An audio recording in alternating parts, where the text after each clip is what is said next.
Baby, bibigyan mo ako ng flowers at chocolate sa Valentine's ha?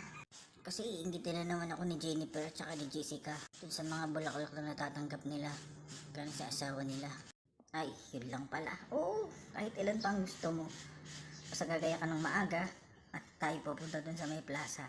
Tayo magtitinda. Ala pa naman, pagkagaya na huwag na magtinda.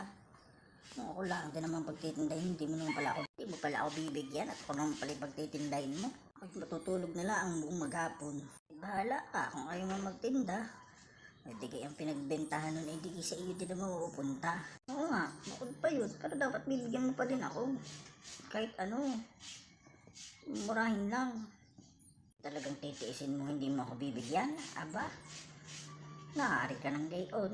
Ay, bigay naman tayo yung iaway lagi ng away eh. Tama na sa iyo siguro ang bukayo.